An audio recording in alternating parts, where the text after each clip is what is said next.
Very good evening, my dear friends.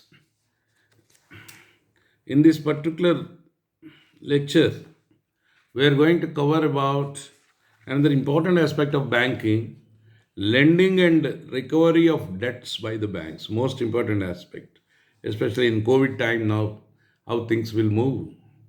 Moratorium, then now there are issues before the Supreme Court, and much relief is not given to the customers, in fact, for various reasons, of course. So a question comes here always between the customer and the banker that the banker thinks in a larger interest of the institution, customer thinks in his individual aspect. Both are right in their own way and both have to be given relief. This is where the issue has to be put into a balance. So, prima facie, we have to understand what are the sound principles of lending in banking business. So, prima facie, the banker runs his business on receiving deposits from the public and then giving them, lending them on interest to the loanees. So, lending of the money to the traders, business people, and industrial entities is the major business of the banking companies.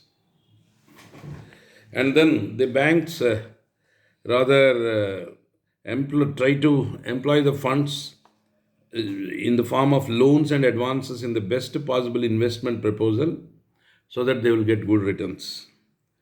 Then the returns would be utilized to pay interest on the deposits made by the customers. So the bankers have different types of loans and advances. And at this stage, the various rights and duties follow. So, what is the law relating to this lending by the banks? Now is the question we are supposed to discuss. The Reserve Bank of India, in fact, in this regard, has issued several master circulars on loans and advances, which are available in the website. Then the Government of India also evolved a national policy in this regard, and both must be followed by the banks.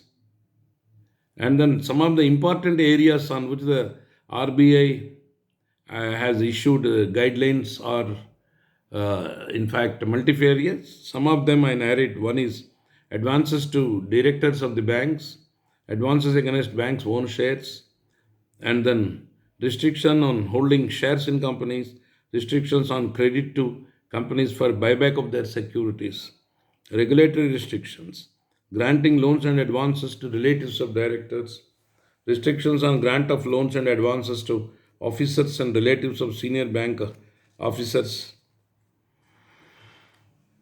and then same is the case with restriction to several, in fact, privileged persons.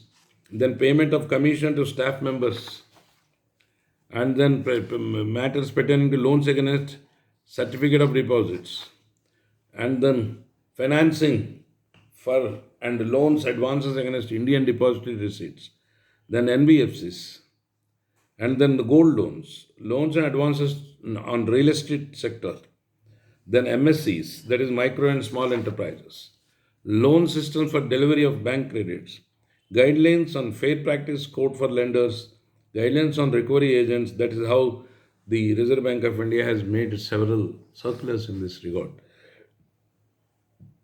Then Section 20 of the Banking Regulation Act 1949, in fact, covers this particular aspect, and it contains several restrictions on loans and advances made to the directors and the firms in which they hold substantial interest. Purchase or discounting of bills from directors and their concerns, which is in the nature of clean accommodation, is reckoned as loans and advances only. Then, under Section 185 of the Companies Act 2013, several restrictions are made out with regard to loans made to directors. And if the banks are involved in case of any guarantee, then these particular provisions under 185 will come in. Further, in advancing loans to companies, Section 186 will come into picture of the Companies Act 2013, of course. Then, what are the sound principles here of lending by banks? The first principle is safety. The safety of funds lent is very important, and the safety implies that the borrower should repay the loan and interest on time without any default. So, this is what has to be ensured. Second point is liquidity.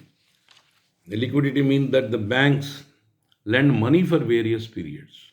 So the banks lend public money, which can be demanded back at any time by the depositors, and the banks cannot put a sorry figure at that stage. So the advance of loans on the security of assets can be easily converted into cash. That is so. Then the banks will be in a more liquidate, in fact, in a more comfortable position with liquidity. That's why they speak of liquidity of assets. The third point is profitability. The banks doing business should also make profit while rendering services to the customers. So here profitability also has to be taken. If not high profits, at least optimum profits. Another important aspect is margin money.